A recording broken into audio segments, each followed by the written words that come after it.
All right, welcome everybody to the Canberra Football Show, episode 22, NPLW preview. Going back to back today. Michael, how's it going today? Yeah, good. It's a quick turnaround for us. The normal. Normally we've got the week before we do another episode, but right back into it. Last night we obviously recorded the NPL 2 preview, and now we're back doing the NPLW. So there's no time to rest. That's for sure. No, definitely not. Not when the season looms, and more importantly, for family reasons, more when Easter looms as well. Yeah, I mean, better get it, better do it, better get it done now before any family things occur. And we welcome back Jérémy Magan to the show for the first time since the end of last year when we did that little preview when they kicked out Monaro from the NPLW. So, Jérémy, welcome back. How have you been? Man. How's everything been with you since we had you on the show last? Yeah, good. Very good. It was Christmas period, and in my line of work in hospitality, it's when we're the busiest. So it was good to not have too much else to do. But as you know, I kept going with my French football podcast, and I joined a group of French journalists for whom I write about Australian football, but in French. So I did like an article on MacArthur, an article on Western Wanderers, an article on Postecoglou. So I'm having a bit of fun keeping in touch with football. Definitely looking forward to that season starting again. And obviously I've listened to the two podcasts that you guys have done already for the previews, and obviously great job as usual, boys. You guys are killing it. I'm looking forward to do the whole season with you guys. Thank you very much. Thank you, Jérémy. And before Michael starts with the first team, tell us a bit about what you're going to be doing with Bar TV, with the women's game, and what sort of games the listeners should be looking forward to in that regard. Yeah, well, look, it's a bit different than last year, right? Last year, where you were with me a fair few times, Matt, we only had 8 games to 9 match days, so is to do it, plus the finale, and then this year it's 21 match days, so it's going to be obviously a longer season. With Russ Gibbs, we thought of communicated a little bit about the first 7 games to do a bit of commentary. I'm going to do mostly the Sundays, so the later game, just because of other commitment. So Sunday at 3 p.m. or 4 p.m. is where you'll see me, and then when there's important game, I'll free myself from other commitment to try and do the commentary. But just like last year, I'll try and be as much as possible on the pitch, commenting the game for NPLW with you and Maddie, and then writing still for Capital Football the NPL wraps at the end of every weekend as well, just trying to follow as much local football as possible. The season for Canberra United has been pretty amazing. So I'm looking forward to seeing the local talent on the pitch as well. 100%. I'm looking forward to calling more games with you. I think second round, because I'm off with Russ to Cooma that first round on the Sunday. So I'm with you second round. And I think we're in Tuggeranong, if I'm not mistaken. Plans might change. Tuggeranong, yeah. I don't think it's changing. Yeah, it's going to be Tuggeranong for the second journey. By the time, give me a quick second and I'll find it straight away. Not a problem. Yeah. So it's going to be, now there's a lot more Bar TV to come. Like Russ said, he's going to be doing, I think tomorrow, well, by the time this podcast goes out, we're already going to have, Russ is already going to be doing Queanbeyan City and Canberra, Croatia, and Brindabella and Wagga in the FFA Cup. Yeah. Do you have the game? Busy. Man. Yeah, Tuggeranong Wagga. We're going to do in the second week. There we go, Michael and Sam. Anyway, we're going to be talking about them, I'm sure, in its upcoming podcast. Michael, do you want to kick us off with the first team? Yeah, let's do it. So obviously we've got Belconnen United with the coach, Michael Zukowski. Last season in 2020, they finished second, and they made the final last year against Canberra, Croatia, but unfortunately they came up short and they finished runners up. Before we delve into Belconnen a little bit deeper, Jérémy, what are the key ins and outs for Belconnen this season? Well, I guess one of the key in and out is the head coach, right? Michael Zakowski coming in. Ahmed Ogoul, we knew during the final last year that he was out and going to coach the men's still at Belco. But Michael Zakowski coming in with the successful season he had, with the reserves at Olympic is a very, very good. I guess I was going to say it's a good steal for Belconnen, but it's also, when I talk to him, it's also his dream job. So it's a steal for him as well. Besides that, on the pitch, they lost some experience again, just like last year when we talked about it. Losing players that have been here for a while can be complicated. Now they're about to lose Jesse Rachat, who's here for the weekend with the team, but he's moving to Queensland. They're losing Catherine Brown as well, another W League stalwart that has been at Belconnen for a while. And Jessica Giovinazzo, their goalkeeper, is also out. As far as the in goes, I think the goalkeeper, they've probably scored the best goalkeeper of the competition last year. Cristina Esposito, very, very good goalkeeper, very comfortable on her line, improved her game ball to fit all season. And I interviewed her for Capital Football at the end of the season. She wasn't sure she was going to be in Canberra, so it's great to see such talent staying in the city, and Belconnen getting a goalkeeper that's, I guess, is maybe what can change their fate when if they go back to the finals. Besides that, Olivia Bumford came from Olympia City, Talia Backhouse and Cassia McLashan, who both weren't playing this year but have a good history with the NPL in Canberra, are back. And then Sarah Johnston's coming from the Illawarra Stingrays, obviously great team in the New South Wales. And the last one, no, that's it. I think that's what I have for the ins. Definitely good recruitment from Michael. Picked some important talent where it matters. Zabel is the last one that I forgot in defense, who's also actually the vice-captain for Michael Zakowski. I think he picked up a good amount of experience. We know that Belconnen likes to promote their youth. So I think he got the right people to be able to help the youth grow properly. Most definitely. I think sort of just to talk about the coaching change that they've got this season with Michael Zakowski, making his debut coaching first grade appearance at Belconnen in the NPLW. We obviously talked about the success that he had with the under-23s Olympic side last season. Obviously, you've touched on it there, Jérémy. They've gone through quite a bit of changes. They're still a very good side that will no doubt be, fighting for the title this season. And that addition in the goalkeeping spot, like you said, could prove to be the difference of them when they finished runners-up last year to going that one step further and clinching the grand final this season if they get there. They looked very strong in the Charity Shield match as well, which is a real statement of intent. As obviously they look to regain the title. They had a very good showing from 15-year-old Ewan, who scored a brace. So there's a lot to expect from Belconnen. They've had a lot of changes, but they've bought in well. They've hired a good candidate for the coaching position. Matt, any thoughts on Belconnen United? Obviously, they fell short last season, and they'll be obviously more than wanting to get back to that position this season, but obviously look to put the result in their favour.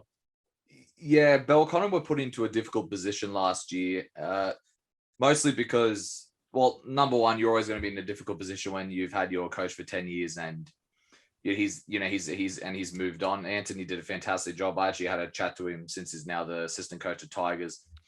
He still knows the women's game very, very well. So we should bring him on for an episode for the women's game, as well as him talk about Tigers, I'm sure one day this season. But of course, Ahmed only found out he was going to take over, I think, 3 weeks before the season started. And that was post-COVID as well. He was only supposed to be the assistant. So immediately he was thrown in the deep end. But I thought he did very well. He improved a lot throughout the season, and not just did he improve in terms of the way he led the team. He also improved in terms of just the way he spoke to the media, spoke to us. You could just tell his confidence was just growing. So I think it was a great season for Ahmed, and he's coaching 18s this year at Belco. He's another great up and coming coach. So Belco seem to have quite a few good up and coming coaches with Zukoski, and Ahmed's going to do some big things. Don't be surprised if in a couple of years or 5 years time or whatever the number is, you see him coaching first grade for Belconnen. He's got a very, very good mind in that regard.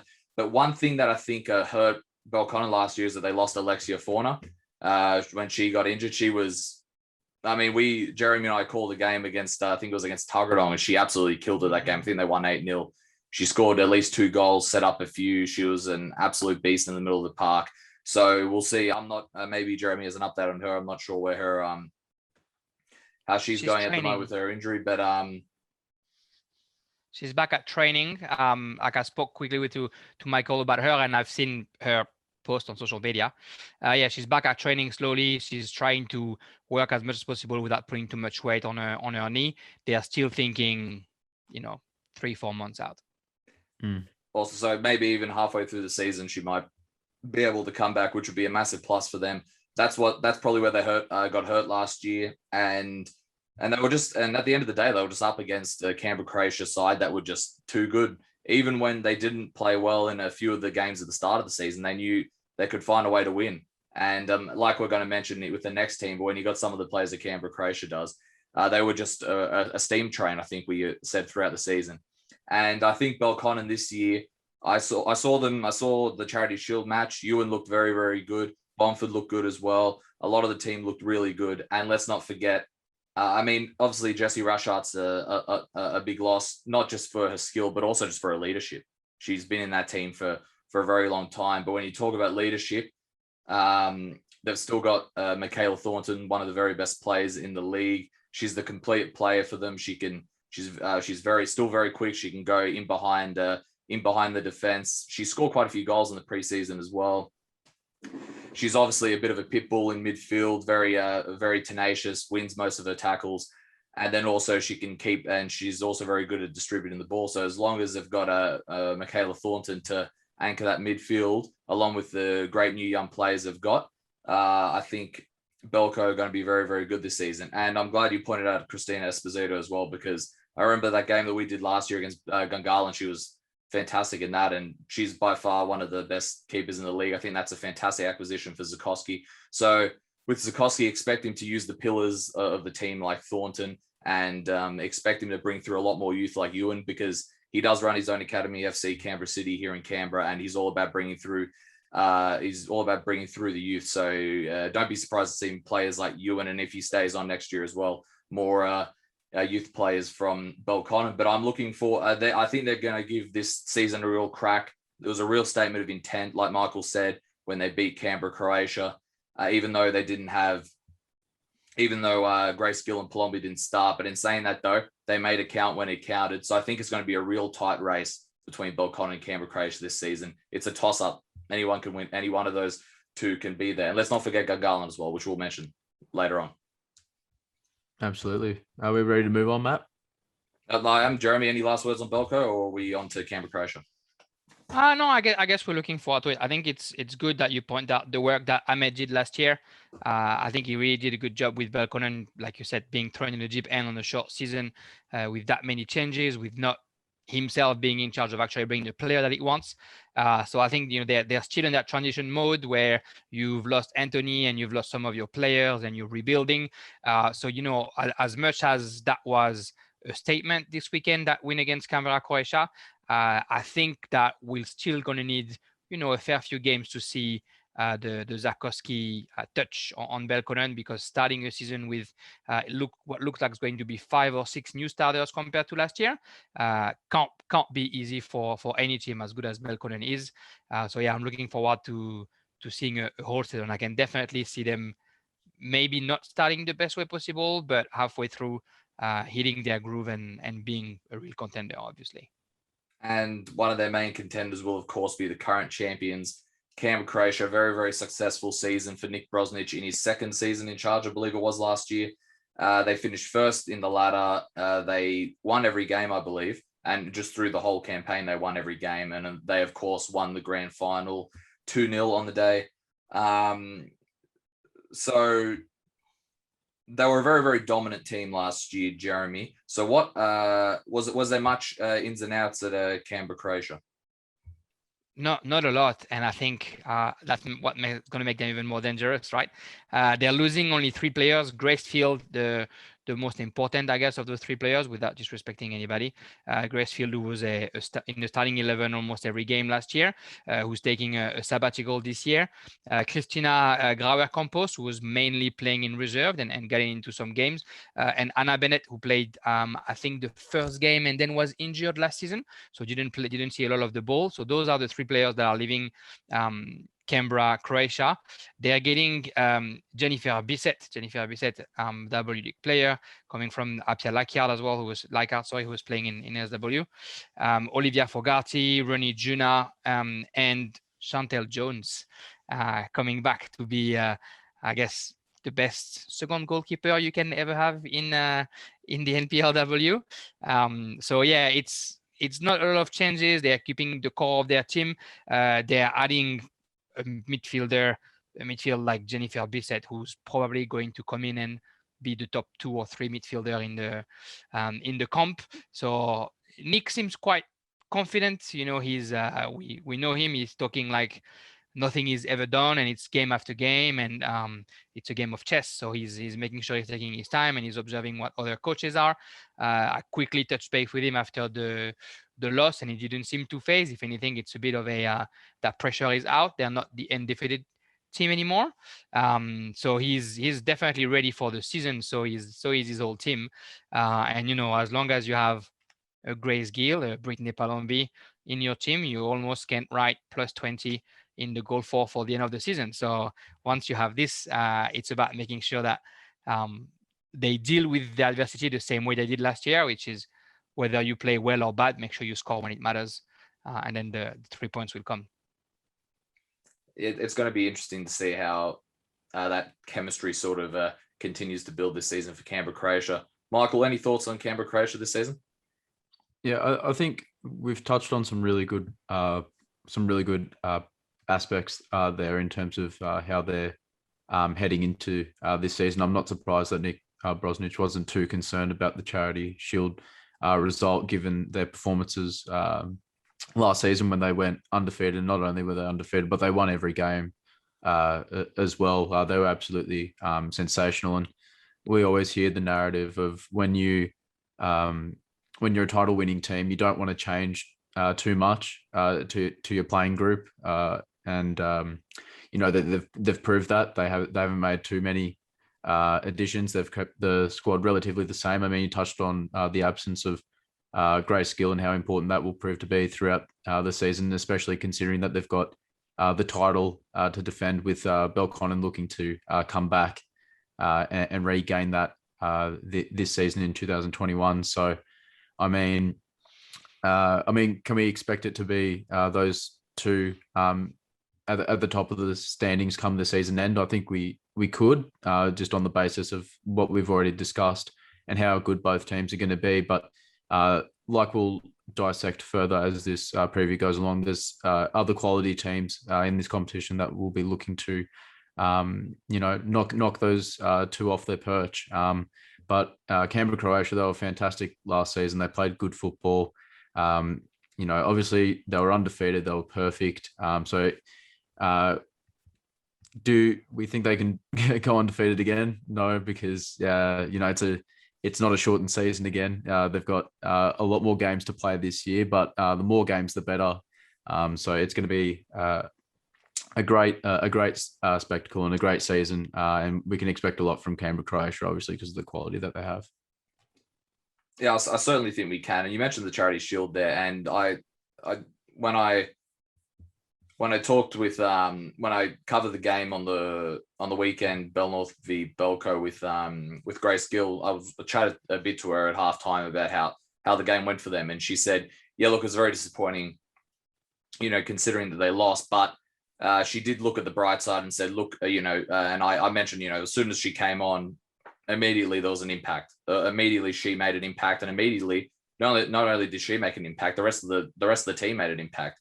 Fogarty really benefited from Palombi and Gill coming on. You saw with their goal Palombi made a great run down the line, brings it into Gill, and then she uses her skill to pass it on to Fogarty, who had a great finish there. So not only when you've got someone like Grace Gill and Brittany Palombi on the team, not only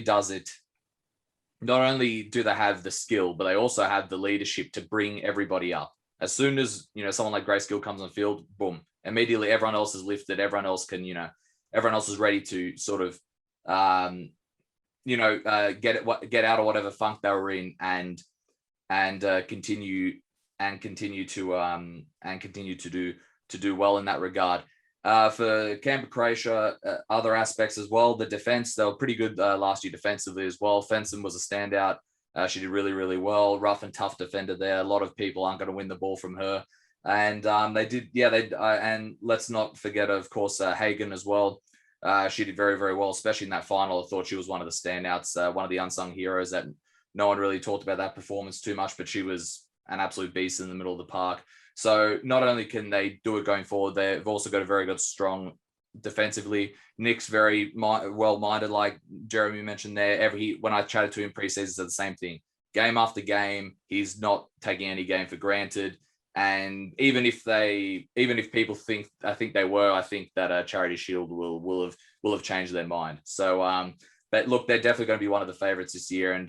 And Canberra Crash Sybil's out. They have to be considered one of the favorites. They're still a very, very strong unit. They've got a very good chemistry, as you can see from their Instagram page. Everyone likes each other well and gets along well. So, and let's not forget, chemistry is also a big part of a successful team. Jérémy, any last words on Canberra Croatia before we move on? Should we bet on Brittany Palombi getting golden boot 2 years in a row? Is there a bet going on to put money on there? I cannot see her not winning it. So we'll see. We'll see if I'm. Oh, there is actually Sykes as well. Let's not forget that. We'll see. We'll see. It'll be a tight race. Any last words on that, or? I'm looking forward to seeing them play. I think I really enjoy Nick's way of coaching. I really enjoy his analysis of the game and how he's able to not sort of change his whole game plan, but modify his strategy, especially in the midfield. We've seen last year so many times Grace Gill dropping down, working up, going down as well as almost number 6 when he was needed. I'm looking forward to him, playing against the Belconnen, the Gungahlin, and seeing how he can turn a game by sheer sense of coaching and by the fact that he's picking the right leader on his team. Grace Gill, Krista Hagen, Alice Churchill are all players that he knows he can count on, and he knows he can give them the keys to his team. So it's been a pleasure watching them last year. I'm sure it'll be the same this season. And actually, before we move on to the next team, I forgot to say, let's not forget they can score from how many goals did they score from outside the box last year between Grace Gill, Palombi? Those two especially can just score from anywhere on the park. So that's another asset, in the Canberra Croatia arsenal that you can't deny, especially if they decide to play in maybe some matches. Nick might decide to play Grace a little, further back in midfield to sort of replace Grace Field there, maybe. So they've got a lot of options, Canberra Croatia. All right, moving on next. Who is our next team, Michael? Yeah, so we've got Canberra Olympic with Nicole Begg at the helm for her first season in charge. In 2020, they've finished 4th, so they finished in the top 4. They were a very exciting side to watch last season. Obviously, they accomplished a great feat by making the top 4. Jérémy, what are the ins and outs that have occurred at Canberra Olympic? But before you get onto that, I have to go and move my car for my brother, so I'm going to quickly do that. I hope that you two can hold the convo going, and I'll be back as soon as possible. So don't miss me too much. All good. See ya. I love how we have banter every episode. This is great. So good. Between a phone or a car, there's a lot of bloopers for Instagram, so it's going to be great. Nice pants, Michael. So let's you mentioned there Canberra Olympic. So Jérémy, what are the ins and outs of Canberra Olympic? Yeah, like you said just before, I think the most important is the non-out of Ashley Sykes, right? We thought last season, at the end of the season, that she was just a one and done and that she was not going to play a second season. Well, she was, wasn't she? She was maybe, until a couple of weeks ago. Yeah, she was out until a couple of weeks ago. Exactly. The sisterly love probably helped, and Nicole must have either bribed her or threatened her one way or the other to make sure that she got a striker or a sister back, which is obviously great for Canberra Olympic and the whole competition. On the outside, they're losing they've lost the rest of their striker, Lily Dawson and Eleanor Jones, both scored quite a few goals last season and are not going to play this year. Obviously, Nicole Begg herself, 10 goals last season, isn't going to play because she's on the bench. And Emma Guo, their other striker, is also out. The last player that they've lost is the two last players, are none as important. Angelica Pahina, the goalkeeper, and Abigail Stanton, the second goalkeeper, who ended up playing the semi-final, are both out of Olympic. As far as the ins, Anna Bennett, that we mentioned from Canberra, Croatia, is in. And then they've picked up quite a bit of experience from West Canberra, excuse me, I'll get used to that new name, West Canberra Wanderers. So they picked up Lucy Darcy, Ayesha, Deandrad, please forgive me if I misspelled your name, Jemima Miller Carton and Anna Vanderbroek, all from West Canberra, coming over. And then the goalkeeper for the season will be Aurelia Haynes, who was keeping for the reserve of CUA last season. Besides that, Audrey McLaren from CUA is coming as well, and Zoe Sferemet from the Monaro Panthers.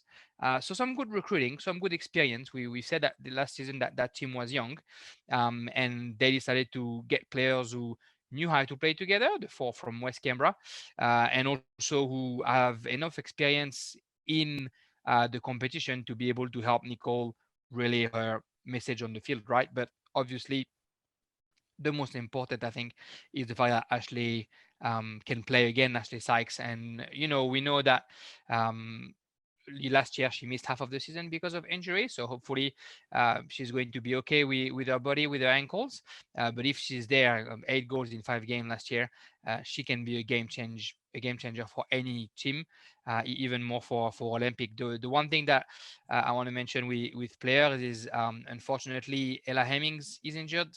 We sang the praise, we sang Ella's praise last year. Great pants, Michael, just great it is. It's beautiful. I'm wearing my blue pants, sort of coordinated, but the other way around. It's perfect. Got the Nike, Nike trackies on, so showing everyone that you still work out.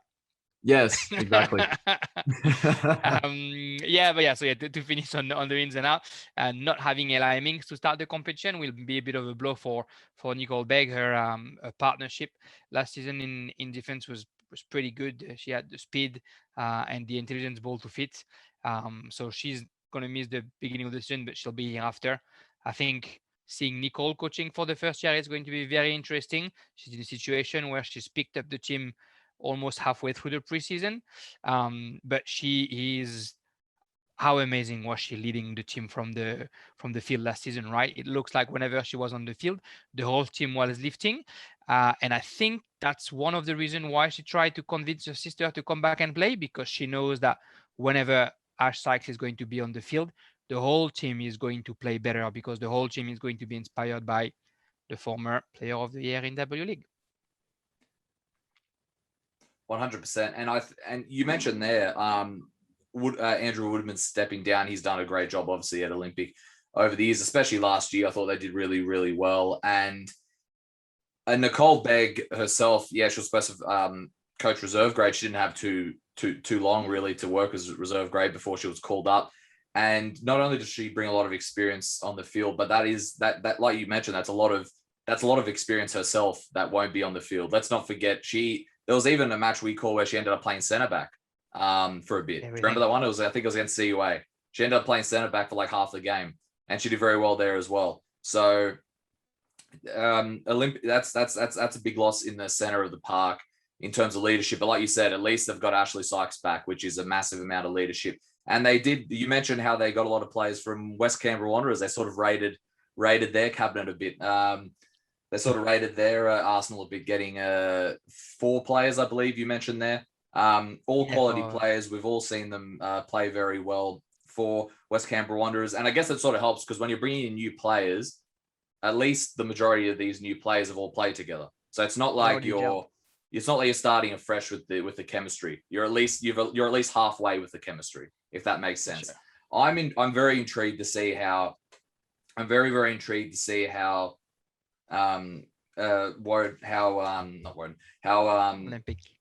Canberra Olympic go this season. Like you said, you mentioned Rebella de Andrade there, and also Vanderbroek, and all these players. They're all good players, and they can all add something to this side. And like I mentioned with the chemistry, I'm really intrigued to see how Nicole Begg goes as coach, because we all know she's got a great footballing brain. When I had a chat to her, it was she had an idea. She had a very good idea of what she wanted to do with the team. And let's not forget how much the Sykes sisters in general are respected in Canberra. So, I think she made a joke there saying she said a joke to me like, well, half the players have, I've played with them half before, so they can, sort of joke around with me, and half the new players can't. But at the end of the day, everyone, all the players respect the Sykes sisters tremendously, and she's a great leader. So I won't be surprised if Canberra Olympic make the top 4. But like we said, it might take a little bit of time just to get it clicking. I'm really intrigued to see how Canberra Olympic go this season, and I wouldn't count them out for top 4 in my opinion. Michael, any last thoughts of Canberra Olympic before we move on?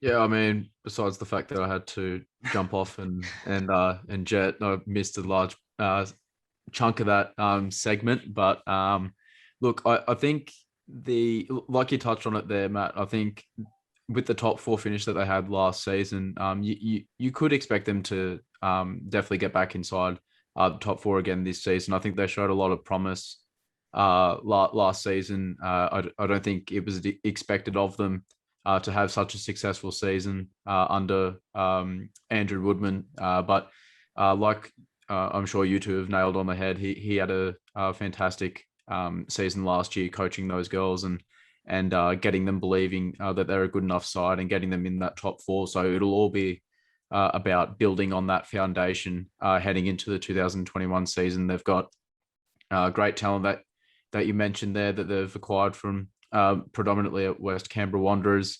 They've got Nicole Begg now in the coaching helm. So there are a few changes. They've made some great additions as well. So hopefully that takes them a level up from what we witnessed last season.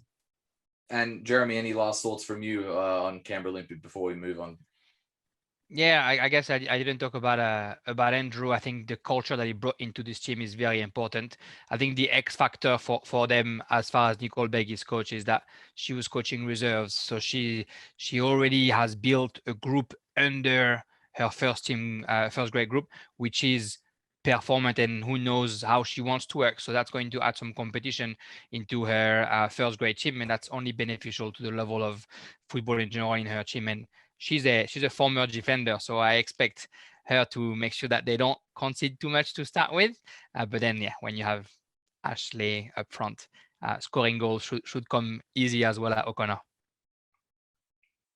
It's like I say, it's going to be interesting to see how Canberra Olympic go this season. Now moving on to Canberra United Academy. They are this year. Vicky Linton is the coach, but of course she's still occupied with the senior Canberra United women's, who are doing a fantastic job right now. And you can see the Michelle Heyman jersey in the background of Jeremy's camera there. Yeah. And after the finals, she's going to take a bit of a break from what Jérémy found out. And Eddie Senatore is going to be the interim coach until Vicky returns. Now, and last year they were coached by the Seaway director, Scott O'Donnell. So this will be, when she comes back, this will be Vicky's first season in charge. Like I said, she's already going to be on a high once she gets back from her break. It doesn't matter how well they're doing in the finals. They've already done a fantastic job this season. So naturally she's going to be on a high, especially in her first season here. And straight away, she's going to come and work with the future. And she's already worked with a few of them that have been a part of that senior setup. So it's going to be interesting to see how she works with the rest of the juniors Last year they came 5th. They had some very good performances. Jérémy, what are some of the ins and some of the graduates? Let's not say outs, the graduates. Graduates indeed. Hayley Taylor-Young, I guess the most famous of those graduates, who's playing with Canberra United as well this season, who's played quite a few games as well, working in almost every single game, has graduated. Isabel Davy, their goalkeeper, has graduated as well. And then they lost Katie Teo, one of their 2 centre-back, who's out to Sydney University. Aurelia Haynes, as we said, is at Canberra Olympic to be their new keeper. And Alex Giddis, who scored quite a few goals for them last season and who was very important on their wing, is also out. As far as the player that they've gained, they got 3 players from Belconnen that are very interesting to get: Latisha Babic, Jayla Murphy, and Maya Osmond. Maya Osmond, who played a few games in NPLW last season and who scored a couple of goals, if I'm not mistaken. And they also are getting Chloe Lincoln from Football New South Wales Institute, which is, I guess, the Canberra United of New South Wales, right? So I spoke to AG a little bit. Like you said, Vicky is going to take probably a break after the season is over, because she came in last season with 2 games left. We saw the change that she made already. And then she probably hasn't had a break, having to form the team for the W League, not knowing when he was going to start. So AG Senator is expected to be on the bench for a while. And from what he told me, because he's coaching the reserves as well, right? They're just treating reserve and first grade as one large group. And he told me that they're very big on considering Canberra United not the academy, not as an NPLW team, but more as that what their blood is supposed to be, which is a team that is here to teach players how to play an actual academy where the results don't matter as much as let's make sure we always play positive football, and let's make sure we don't we don't get bored, or we don't just think about the result and we just keep being challenged. So it's going to be very interesting to see what Vicky, with her experience, brings to that team through AG first, and then when she's by herself on the bench. Michael, any thoughts on Canberra United Academy this season? Of course, I think just to touch on Vicky Linton there. So she's done a fantastic job, obviously, with Canberra United this season. It's been fantastic to see, I think, from a neutral sort of Canberra perspective, whilst we've been sort of watching the W League competition. So it's good to see that a Canberra team's doing well, and that we're back in finals football in the W League, which is great. I think when we talk about Canberra United Academy, we're always sort of fixated on the idea that they're a great technical side. That they always have been. I think it's always been a main focus area for them when they develop, their youngsters from a young age, right up until the top level here in the NPLW, where they focus on possession-based football. They're a great, as I mentioned, they're a good, and from that heavily possession-based style that they implement, they've got great technical players. They physically might not be obviously able to mix and match with some of the best of them in the NPLW, but if we're talking from a technical standpoint, they've got some really great players that will obviously continue to develop, and obviously that will enhance as they play in a longer season this time around in 2021. So I think we can expect Canberra United Academy to obviously keep playing with that style of football that we're so used to seeing. It'll just be a test to see how they go physically again this season, which probably hurt them from being able to make the top 4 last season. So that will really test them if they want to make that leap from just missing out last season to creeping in this season. But it will be tough. There are a lot of good teams this season that will be looking to get in that top 4 to secure finals football. So we'll just have to wait and see what happens. But it's going to be entertaining, that's for sure. Yeah, I thought you brought up a great point about the physicality there. Jérémy mentioned a lot in his articles last year. Very technically good, but unfortunately some of the physicality would, and like, for example, against teams like Canberra, Croatia, it's a perfect example, right? You got Hagen in midfield. You got Fenson in defense there. Grayskill up top. It's a bit like when those like, and even like when they play against Belconnen, you play against Michaela Thornton. Those sort of players that are just physically just dominant on the ball. And most, 9 times out of 10, they're not going to win those dominant challenges. That's mostly the reason. And naturally, a lot of these players are younger. So that's mostly the reason why the philosophy of CUA is to play possession-based football. So I think, like you said, it's all about growing these players. And if they continue to play positive football, and if they don't make top 4, but they finish like 5th or something, it'll be considered a good season and a good pathway for the likes of like Haley Taylor-Young just graduated, but likes of the Grove sisters who Jérémy, I swear some of all the players Jérémy mentioned last year, the Grove sisters, I think were one of the main ones I always heard Jérémy say. It was always stuck in my head. I have some real Sasha Grove stock in my portfolio. Proper Sasha Grove stock. 100%. Such an amazing player. So, Jérémy, any last thoughts before Michael moves us on to our next team? I guess since we're talking about Sasha Grove, right?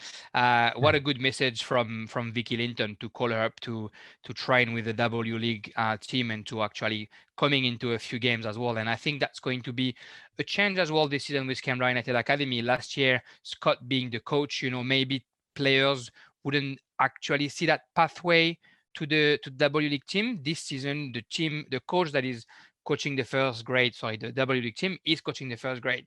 So you have a way to impress that person who might actually call you up and who has called up a couple of players. So I think I'm excited to see that. And the physicality that we talked about, I think on a 21 game season, what we're going to see is that, well, they are 17, 18-year-old girls who are going to play against women that are a little bit older in other team, and that could turn out to their advantage on a 21 game season. So that's going to be, I think, a very exciting season for the academy. Definitely. Michael, who is our next team? We've got Gungahlin United. So the coach there is Diego Iglesias. Again, he very much like Olympic. They had a fantastic season last year. Gungahlin United under Iglesias, they finished 3rd in the table in the 2020 season. Jérémy, what are the key ins and outs when we're talking about Gungahlin United? Because, like I said, they had a great year last year. They showed a lot of promise, especially against the likes of Belconnen United and Canberra, Croatia, to name a few. What are some changes that have occurred at that club, or if any? Not a lot of changes exactly, if any. They have lost 2 important players in defense, G. Sidhu, who was forming a great central defense with Percival, and Alex Patterson, who's a nurse and who obviously we thank for her work all year last year, who has to focus on work more than she actually can play, unfortunately, this season. And besides that, they also lost Thea Hayes, who had played a couple of games. They are getting Anna Wilkinson that are promoting from reserves, and Natalie DeMarco, the older of the 2 sisters. She's the older, right? Yes. Who's coming back from injury to add a bit of experience and savoir-faire to that team. Great to see that the team is not changing a lot. Right, last year they've been so good, and they had some players that were here on their first season. So some Canberra United Academy players, Steffi Legends and Tanya Miro were playing their first season, and now they're here again. It's such a young, dynamic group with the experience of Kelly Tonini in keeper, of Percival that I mentioned in the midfield as well. I'm so here for Diego Iglesias' football, for the constant permutation. I'm really looking forward to see how they can play. Last year, I think they came up short as far as, maybe the players not knowing each other enough towards the end of the season. Maybe a couple of injuries obviously came here to make it a bit harder. Maybe the lack of a real a real killer in front of goals, a real striker. I think this season, on a 21 game season, they're going to have time to actually build that confidence. And Diego Iglesias is a coach that really enjoys creating that dynamic within his team. It's going to be, I think, a phenomenal season for Gungahlin. They keep going one step over, season after season. Hopefully, that's the season that we see them really challenging the Canberra, Croatia, and the Belconnen United until the very last game. Absolutely. I think you've hit the nail on the head there, Jeremy. I think they're a side that has just continually over the years gotten better and better. And last year they were an absolute joy to watch. I've met Diego Iglesias. He's a great guy. He's a very good coach as well. And I think you touch on the style of football that they play as well. And I talked about this with Matt a few times last year whenever we were talking about Gungahlin United in the NPLW, that they've got such a good midfield. Obviously, we talk about the DeMarco sisters playing with each other this season. But they were able to rotate players in the midfield, and they've got great technical players in that area as well. So they were absolutely stunning in the midfield area of the pitch. And I was going to say as well that, and this is something else I've talked to Matt about when concerning Gungahlin United, Marcel Munoz and Diego Iglesias. Obviously, they've known each other for a long time. They're great friends, and they bounce off each other really well. And when talking about Gungahlin United, they've always stressed the philosophy of football that they've wanted to play, not only for their teams respectively, but how they want Gungahlin United Football Club to play in general. And they start with their teams at the top in their respective men's and women's competitions. And they've implemented a really good culture and footballing philosophy there together that they just want to continue to develop. And we saw that with Marcel winning the title, not last season, but the season beforehand. And we've talked about obviously the improvements with Gungahlin United last season when they finished third. So they're going to continue to go in the right direction. They're on the right path. And Matt, I guess, like I said, we did have those conversations about Gungahlin United last season in terms of their philosophy and how they approached games and how they actually performed last season. What are your thoughts on Gungahlin heading into the 2021 season? I think all the thoughts are positive because, like Jeremy mentioned, keeping that core group together, adding some good additions to the side. It's all about the chemistry for them. They just keep improving upon year. You mentioned the way they used to rotate players. I think that's very crucial. They love to play their game. My only concern would be if I'm sure Diego's 100% worked on this. He's a terrific coach. But for example, one of the games Jérémy and I called last season was Woden-Weston at the time against Gungahlin. Woden-Weston nullified them, and they were just able to stop them in every track, and there was no way they were able to come out.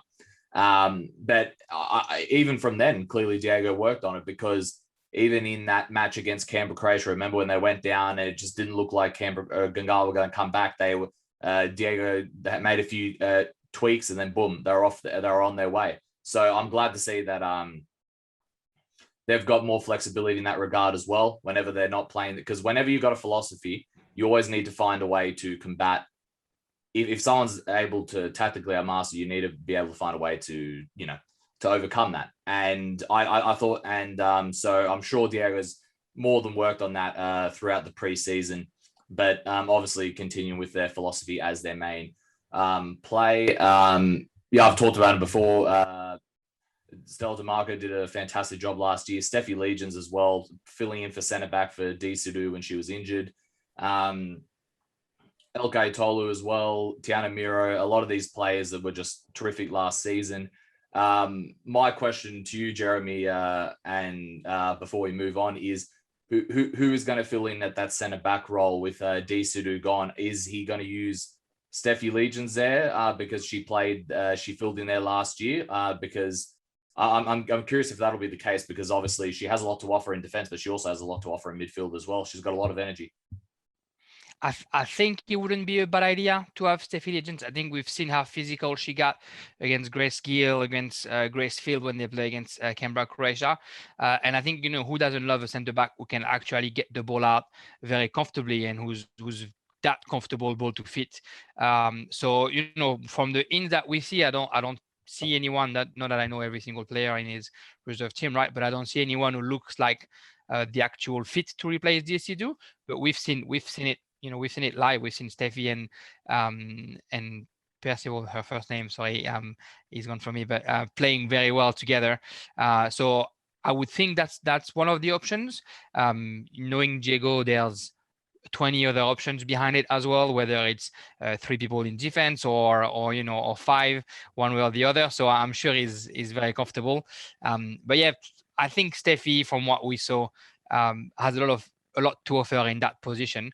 And funnily enough, he's got so much talent in the midfield that he's probably more concerned about making sure that there's two solid players behind that want to play centre back than having Steffi in the midfield, because he's got such a talent pool in there.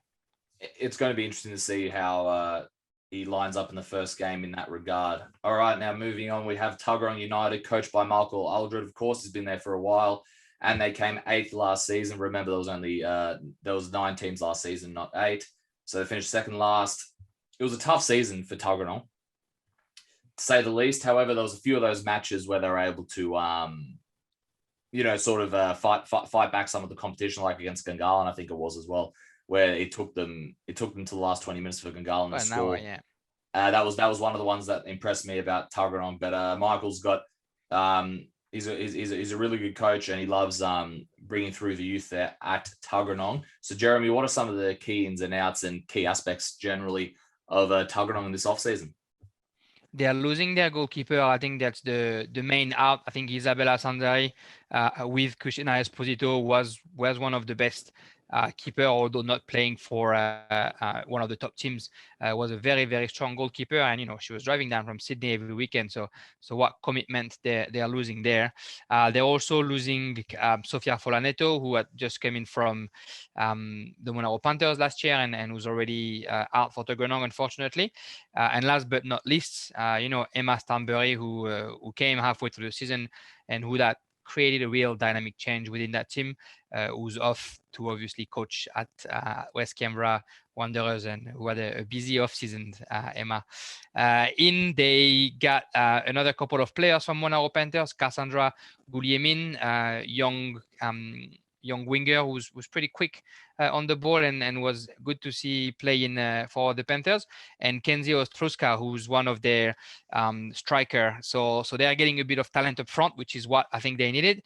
They are getting Sophie Rolf as a goalkeeper. Sophie Rolf, who was former goalkeeper at Gungahlin, so an experienced goalkeeper who's I think is a good acquisition for Tuggeranong, who was away for football for a couple of years and is going to come back in NPLW. It's hard to find talent in that position in NPLW, right? So getting somebody who already has the experience, I think is a very good acquisition for Michael. And last but not least, Ashley Conlon, that we don't know, but that Michael tells me a lot of good about, coming from Interstate, who's their last recruit in the midfield. I think very importantly for Michael, he kept the core of his team. You still have the Trident sister in the midfield. You still have Maddie Maggi up front, although she's, I think, recovering from an injury. She showed some really good stuff last year. We still have Jackie Freeman, who's very good ball to fit. I think, unfortunately, Anne-Marie Sims, the young talent that we've seen a couple of times, is not going to play this season. School getting in the way, apparently. It's not a final say, but from what Michael tells me, she's probably not going to be lining up this season. Besides that, he's keeping the core of his players, and he's, Michael is a talent builder. He knows that he's in a small market, and he knows that he can't necessarily always attract the likes of Emma Stanbury. So he's trying to make sure that he's instigating a philosophy into all his program from under 13 to NPLW, and trying to make sure everyone plays positive football as well. So what we'll see from him, I don't think he's playing the finals straight away, but still that build-up process where he's expecting to have a very solid program in NPLW next year or the one after, because right now he's under 15 and under 17 are performing well, and he's making sure that those guys are giving the chance to slowly play with the NPLW and to get a touch of senior football, to have a program that is meaningful in South Canberra. And Michael, your takes on Tuggeranong United this season? Well, Tuggeranong United, I think what I was going to say is just to go off what Jérémy mentioned there about Tuggeranong being a small market in comparison to the other clubs in Canberra. It's exactly the same issue that we've touched on with the men's team with Mitch Stevens at Tuggeranong United, and how he's had to deal with being in a small market and not attracting the best players, but still developing a squad that can compete. And I'm sure that's exactly what Michael Aldred will want to do this season and put forward a better effort than the one that they did last season. Obviously, I think to highlight their struggles in front of goal, they only scored 6 goals last season, even though it was a shortened season. But I'm sure it's something that they've been working on in the off season in the lead up to this campaign. Something else to note as well is that they were still seeking players as recent as the end of February via their social media platforms. And I think on behalf of, not only myself, but everyone here, that they've been able to find the players that they need to make up the playing group. I know it's not a great sign, but we never want to see any of our clubs, struggling to make up the numbers for a playing group. You know what I mean? It can be difficult times, especially trying to find talent that can mix in well with your playing group as well. So I certainly hope that they've been able to make up the numbers there and put forward a good, decent enough playing squad to compete this season. I guess, do any of you two want to sort of just bounce off that sentiment at all before we move on? Yeah, I completely agree, especially with Monaro gone as well. With a less team, you hopefully they can find the players. It seems like they mostly have, from what Jérémy said. But yeah, when I saw that, I was a bit concerned for them. But it's good to see that it's happened. It even happened in, like, there's a few of the NPL 2 under 23 sides. Like I think White Eagles, like Russ mentioned it to us yesterday when we recorded, that they only just gained five new players. So I'm glad to see that these clubs are able to find the players, especially when there is one less team. So there should be the room to fill the void in that regard. But yeah, in terms of Tuggeranong, before we move on, like you said, Michael's a very astute coach. He is a very resilient coach. He'll work, he was telling me how, when I met up with him, I actually never met him last year. So I met him this year. And when I met up with him, he was telling me how every women's coach there has a handbook of the way that the Tuggeranong system should work for the women's football.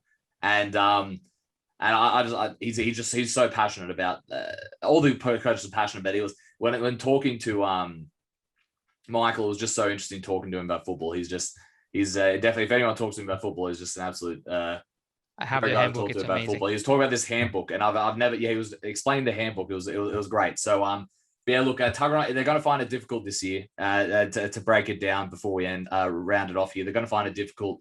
They lost a few of their best players. They weren't able to. They weren't able. They were struggled for numbers.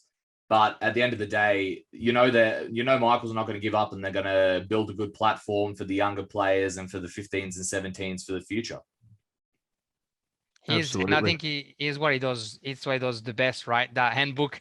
When I speak to him last year for the first time, he was like, "You should see my handbook. I make sure that I build the right way." And then I was like, "Oh, I'd love to see it." And he sent it to me because I think it's also like, so it shows what kind of guy he is, right? He could have been like, "Oh, who are you to look at my work? It's my work, and I'm going to only share it with my people."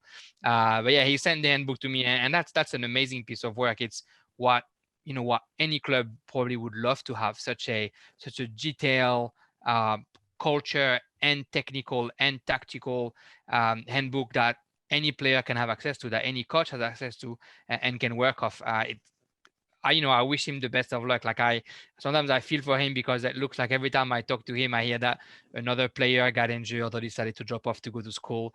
But I really hope that they can do something this year, because he deserves some good results coming his way. Most definitely, and let's all hope that that's the case this season. Their fortunes turn a little bit around for the better in 2021. Moving on to Wagga City Wanderers with coach Sam Gray In 2020, they finished 7th in the league. It's another year of experience under the belts for Sam Gray's young team. It's another year of growth and of gained ability to say as well. Gray eventually wants your side to be able to press for the majority of games rather than just sections of matches to say 60 minutes. They want to extend that out to obviously the full 90 minutes. He stated that in Matt's interview that you can also locate on our Facebook page. He showed they as a playing group, they showed glimpses of their play last season, although it wasn't a successful season, finishing 7th. In saying that, they're still a side where everyone was extremely complimentary after they faced them. A lot of coaches and players in the competition, were impressed by what they put forward and the potential that they displayed throughout the year. Jérémy, any key ins and outs concerning Wagga City Wanderers this season that we should keep an eye out for? Yeah, a few important outs actually, and unfortunately for Wagga. Miranda Walker, who was, I guess, one of their more experienced player who had left probably with a couple of games left in the season last year, is not returning. Lisa Carey, one of the two Carey sisters, has gone to play for Albury.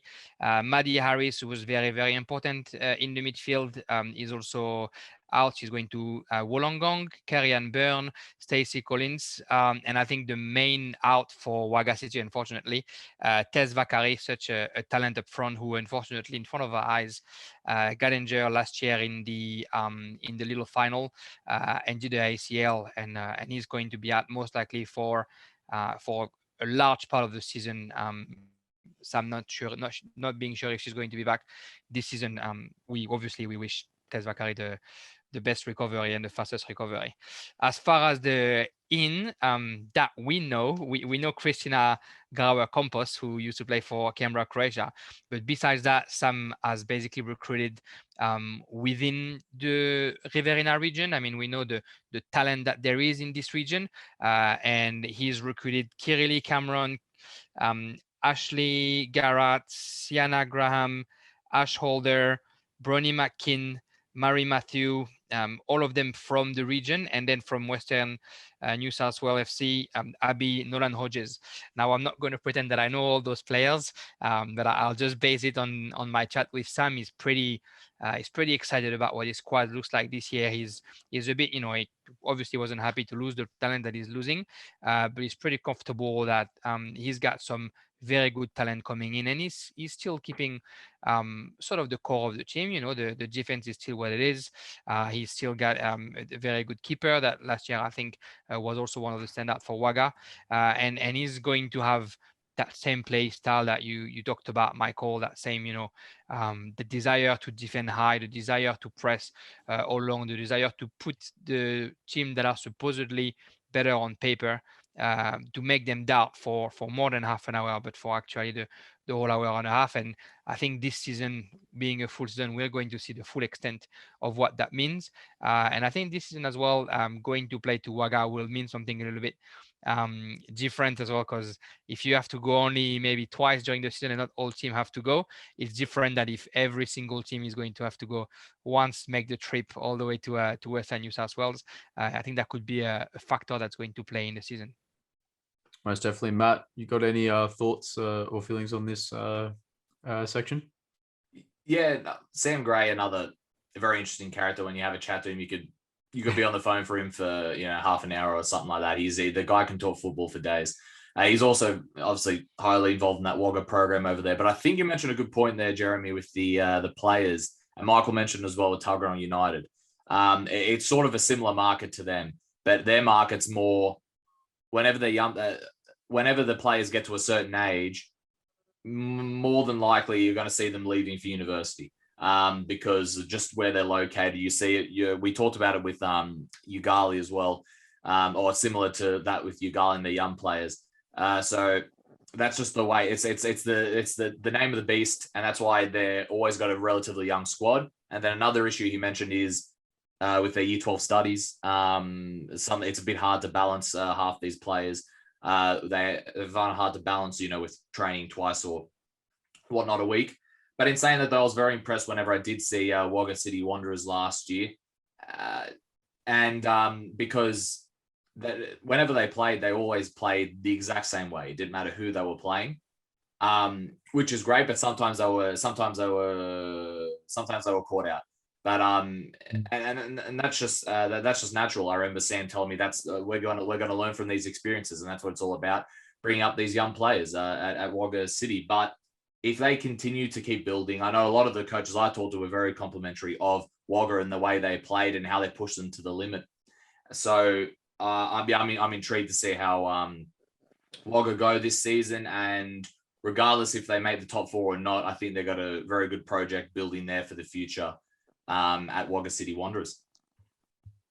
It's a team that reached the final in under 17 a couple of years ago, and the team is definitely coming to maturity. So yeah, I'm looking forward to see them playing in their second year in NPLW. 100%. Michael, any last thoughts before we move on to our last team? Obviously they struggled last season. There's no sugarcoating that. But it will be it'll be interesting to see how they sort of adapt to that style, that they do want to play that hard pressing style, and if they can sustain that over the 90 minutes, which is something that Sam Gray wants from his playing group. So we did mention that they've been doing that for 60 minutes in games that they showcased last year, but it's all about putting that together for a 90-minute performance. And we know how difficult it can be to play a press-based style for a whole game of 90 minutes. So we'll see how they go with that. I've got some breaking news in the transfer market that we'll talk about after the Western Canberra Wanderers. Okay. All right. There we go. Very intriguing. So that's a great segue. Stay tuned, everyone. I don't think we could get a bigger segue than that, could we? So West Canberra Wanderers being player coached by Emma Stanbury. They finished 6th last season. They Emma Stanbury, let's not forget, she was supposed to coach Monaro originally before Capital Football made their decision, and she was only supposed to be a player coach per se. As when I mean player coach, I mean like player assistant coach. A part of the coaching staff while she was playing.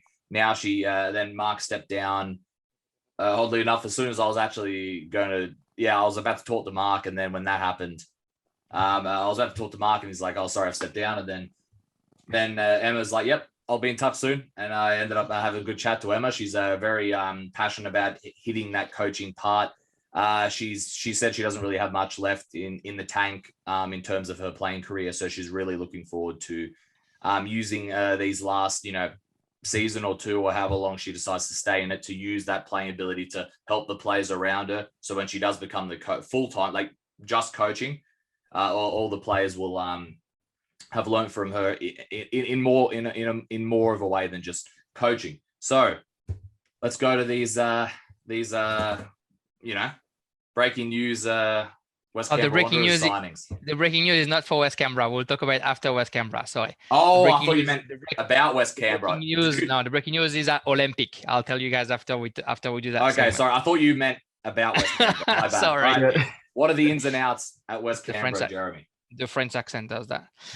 They lost a few players. Obviously, we talked about the 4 that went to Olympic. Lucy Darcy, Aisha Diandra, Jemima Mila Carton, and Anna van der Broek. And I think the biggest loss is Christina Esposito, the goalkeeper, was going to Belconnen. As far as the Emma Guo coming from Canberra Olympic can bring a bit of some goals up front, and Emma Stanbury is the big in, right? A W League caliber player who's got such experience at the high level, who's going to have both hats, coaching and playing, which can be tricky, playing and coaching. But during your interview, Matt, which was another great piece for M&M podcast, she's definitely saying that she's comfortable. She has a plan. She has an assistant coach, a reserves coach that is 100% on board with her vision, and that's going to help her from the side. I think she's probably the game changer for that team. The player that can bring that burst of energy whenever it's needed. And I don't expect her to play 90 minutes of every game, but I think she'll be, sort of smart enough to come in to influence the game whenever it matters. The fact that they've kept player like Sarah Winfield is very important. The fact that they've kept still a core group that they've also starting to build. Again, not to disrespect anything from the past, but to build this West Canberra FC as a whole senior group, where last year it was a little bit disjointed between reserves and first grade, is probably going to be a big change for the program. And yeah, I think having a female coach in the competition is always something to celebrate. So I'm very happy to see Emma in charge of West Canberra FC. As am I. Michael, any thoughts on West Canberra Wanderers? Yeah, I think the player coach role that Emma Stanbury is going to play is going to be pivotal to the success of the team. I think we don't often hear of successful, not that many successful stories of player coach scenarios when it comes to teams competing in competitions. Simply just based on the fact that you're sort of dabbling into both worlds of trying to be a coach and trying to be a player at the same time when you need to sort of take precedence in one area. That's why you have players and that's why you have coaches. So it'll be a test for sure for Emma in being able to sort of manage her time. I know that she's saying that the playing side has slowed down a bit, and that's why she's taking this player coach role so she can focus more on the coaching side of things. But we'll just see how much that comes into effect during the season in terms of teams that she selects, how much minutes she's going to give herself to play, and if that's going to cause any sort of friction with other players in the squad and things of that nature. So I think it's very important that she sticks to as best as she can to keep those two separate. It will be hard, like I said, but it's a challenge that she won't shy away from, and that's why she's taking this role. Yeah, very, very well said, Michael. And I do think they're going to find it difficult this year, mostly because of all the departures. And yeah, unfortunately for Emma, most of that happened before Mark even stepped down as coach. So already you're coming in as coach late, but then you have to deal with trying to replace all these players. So they're going to find it difficult. But at the end of the day, she has the character, she has the experience from playing at the highest level in Australian women's football. And if anyone could sort of turn it around at West Canberra Wanderers, it's her. And I know the players respect her a lot.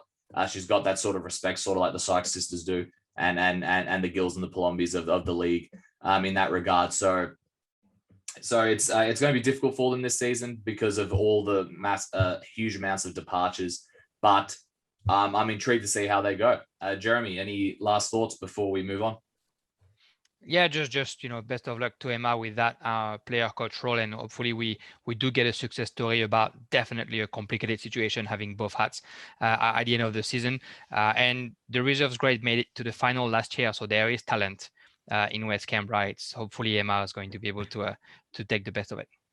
Okay, now Jérémy, what's this news before we quickly break down the first round? There's one player that I've been chasing the whole offseason, wondering where she was going to play, how good as she is. So it's now official. Rachel Hardwick has signed with Canberra Olympic. Oh wow, that's good. Big signing for Canberra Olympic.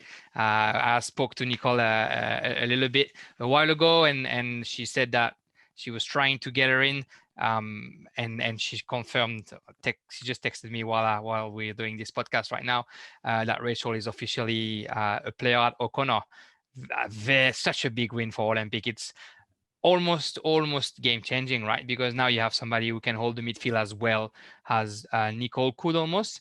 And yeah, so much can be said about Rachel Hardwick and her ability to score from any position and her leadership in Monaro. Big loss, obviously, for the program at Monaro, because we were hoping that maybe she was, sticking around to help at the state league level. But big win for the NPLW as a whole, I think. No, 100%, absolutely, 100%. Because at the end of the day, I was wondering as well. I was talking to a few coaches saying, "Oh, where's I was going to talk to Paul. I was talking to Paul Townsley. Where's she going to go?" And no one really knew. I heard that she was going to take a sabbatical, take a year off. But there we go. That's awesome. And not just that, that's quite a few goals now between you got Ashley Sykes and then you got her as well. I'm even more intrigued to see Canberra Olympic play this season. So onto the round one preview. Michael, what is our first matchup? Yeah, so we've got Belconnen United up against Wagga City Wanderers, Saturday, April 10th, 3 p.m. at McKellar Park. Obviously, Belconnen United are coming off that successful charity shield victory over the current champions, Canberra, Croatia. They're full of confidence and they've adapted a very attacking and possession-based, style, and they'll be matching that up against a side like Wagga City Wanderers under Sam Gray. They won't hold back, that's for sure.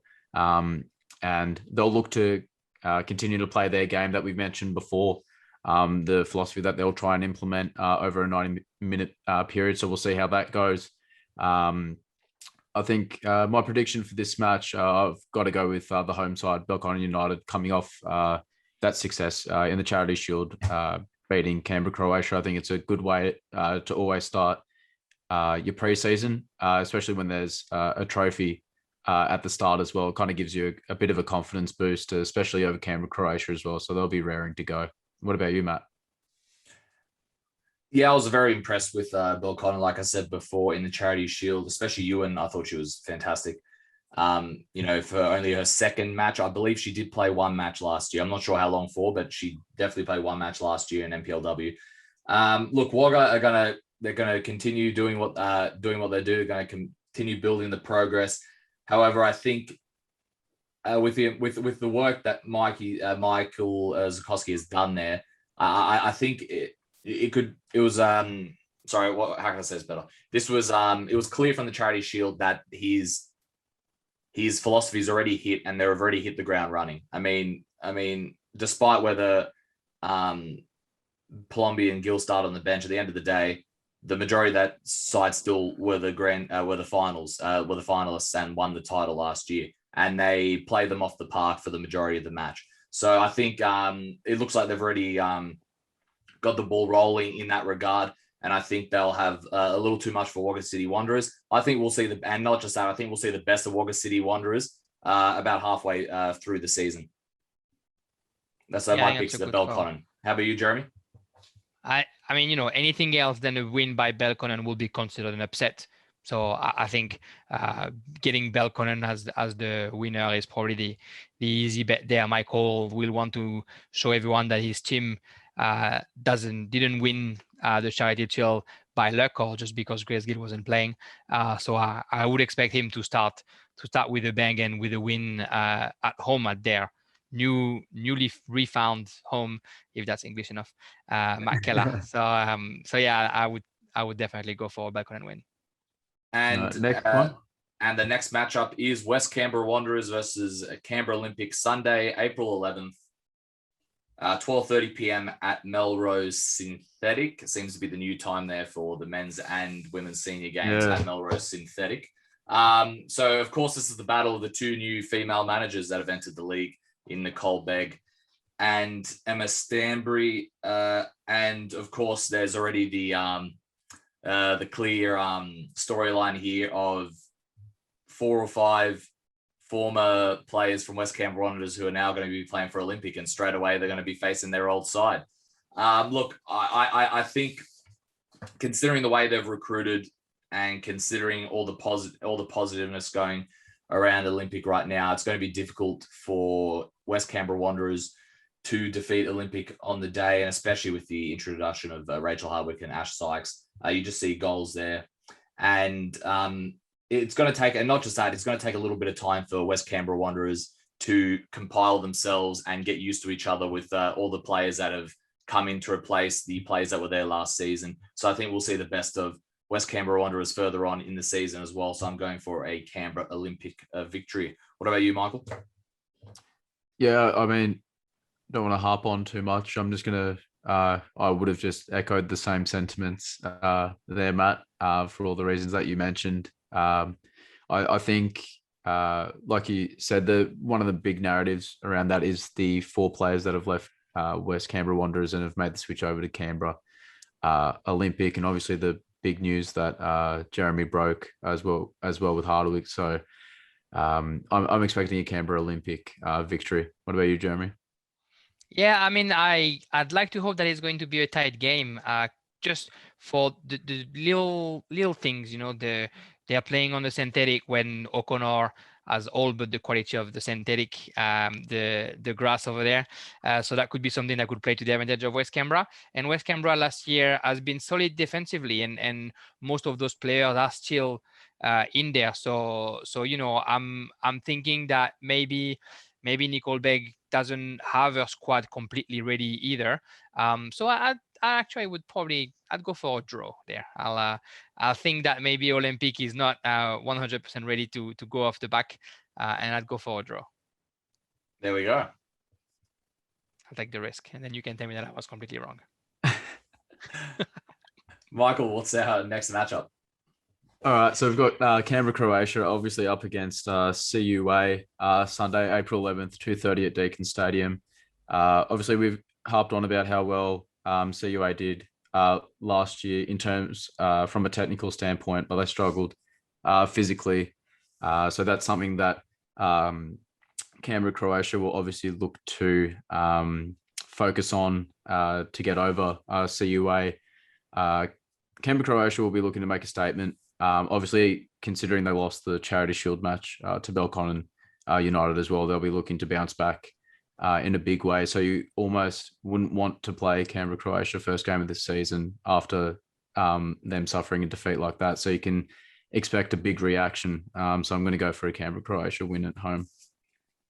Yeah, I would have said the exact same thing that you said there. It's all about out of all the teams that CUA can play, the one team they don't match up well with in terms of physicality is Canberra, Croatia, for all the reasons I mentioned about 30 minutes ago. So I think it's going to be a Canberra, Croatia victory, but I'm intrigued and not to mention that they're going to be raring to go, especially after that loss in the Charity Shield. But I'm intrigued to see how Canberra United Academy go. I mean, if they can keep the ball and they can quickly get it, quickly find the spaces in the Canberra Croatia defense, they could cause some issues. But I'm going with the Canberra Croatia victory here. Jérémy? Yeah, I don't see Canberra United winning anything before Sasha Grove comes back. No, I'm just joking. Obviously, I think it'll be a very interesting game because Canberra, Croatia had a very, very tough start of the season last year, and the first 3 wins that they just get them 4-3, 1-0. So it'll be interesting to see how ready Nick's team is. It's a marathon. It's not a 100-meter this season, so he doesn't have to be ready straight away. Whether Canberra United is a team that has been training at full speed since December, they didn't really have a break like other team might have a break being an academy. So I think that based on what we know and how good Canberra Croatia can be, it should be an easy one for Canberra Croatia. But I also think that I don't expect Canberra Croatia to be ready game 1 or game 2. They're here to play the long game. They're here to get into the final, and they have players that they have to manage as far as form and as far as the ability to play 21 games. So I'm not completely on a Canberra Croatia game. I can see maybe an upset on that one. So what is your prediction? I'll give the win to Academy. Okay, there we go. Jérémy, are you just trying to make up for last year, Jérémy? Well, I mean, we're not going to all say the same thing all the time. And yeah, maybe that's what it is.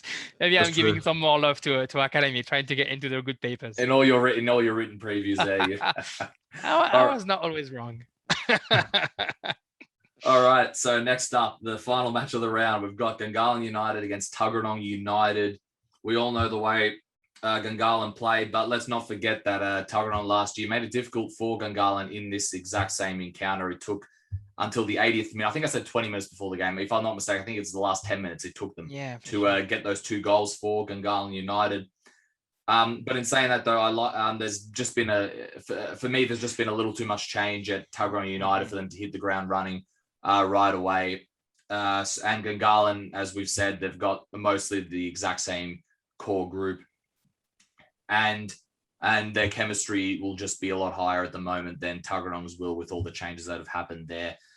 So I'm going for a Gungahlin United victory, but it won't be a thrashing or anything like that. I think it'll be a couple goals, but it won't be a thrashing at all. Michael? Yeah, I think it'll be a lot closer than what most people will anticipate. I think we've obviously talked about how good of a side Gungahlin United are technically, and the sort of different formations that they're able to adapt to and play during different games against different opponents.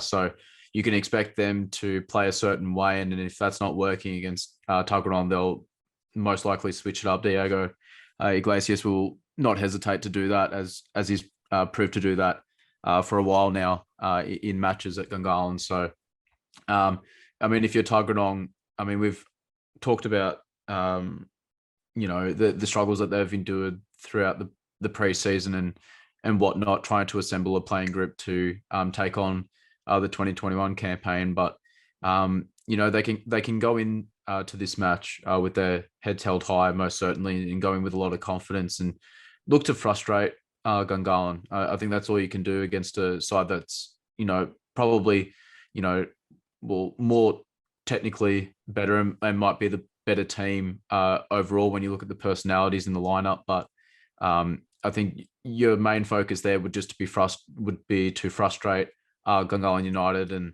then when they do turn the ball over, you look to execute and hit them on the counter attack. So we'll see what sort of game plan Michael Aldred adopts for this encounter against Gungahlin United. But I'm still expecting a Gungahlin United win, but you never know what's in that handbook, Jérémy. So yeah, we'll see what happens. Yeah, I think you boys are probably in the right there. I definitely see a Gungahlin win. I mean, what we saw last year is when Gungahlin struggled, it's because they play against teams that are compact and defensive and don't let them develop their game. So, if that's the game plan Tuggeranong adopts for that first game, that could be a problem for Gungahlin. And then it's going to be a matter of, do they break the deadlock before they get frustrated, or is that the other way around? There's so much talent in that black and white team, though. They're strong in every sector of the pitch. So yeah, I do see a win for Gungahlin. You got to hope for Tuggeranong that they're able to keep that deadlock locked for as long as possible, and then maybe the dart can come. But it looks like a Gungahlin win to me. I think that's mostly a wrap for us today, boys. So thank you very much, Jérémy. Thank you very much for joining us, the NPLW Thanks for having me, guys. Of the last 2 years, 2020 and 2021. Do you want to plug your French podcast before you if you head off and your upcoming NPLW preview? Yeah, I know, right? Well, I guess, sorry, we should mention that the first game that we're commenting is going to be Canberra, Croatia versus Canberra United Academy on Bar TV as usual. And what a game to start, the champions against the up and coming team every year, right? But yeah, no, thanks for having me again, M&M Podcast. Thanks, Michael and Matt. Always a pleasure being with you guys. The French football podcast is called Farmers Corners FC, and we are in the last 10 game of the season, and Paris Saint-Germain might not win the Ligue 1 for once. So I'm pretty excited whenever I do the podcast right now, and I'm actually getting quite a few guests from the other team that are playing for the title. So next episode will be with a Lyon expert who's going to tell me why the team that I hate might still win the Ligue 1, and we'll see where that brings us. But thanks for having me on the pod, Gay. Always a pleasure chatting with you too. Thank you, Jérémy. Michael, any last words before we say goodbye until round one? Oh, I mean, it's good that we've been able to knock off all the previews for the three premier competitions. Obviously, we've done it back to back this week, so we've worked really hard. It's been good in a way to,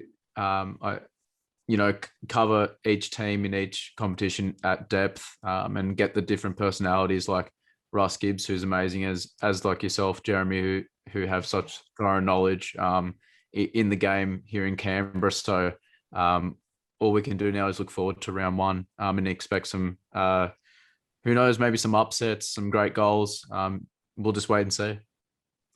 Oh, we certainly will. We certainly will. Now, thank you very much, guys. And I'm glad you mentioned the in-depth stuff there. I really felt like, thanks to everyone for sitting through it, because I really felt like for the previews, especially, every team deserves to, get an in-depth an in-depth preview, an in-depth, look, and an in-depth word per se.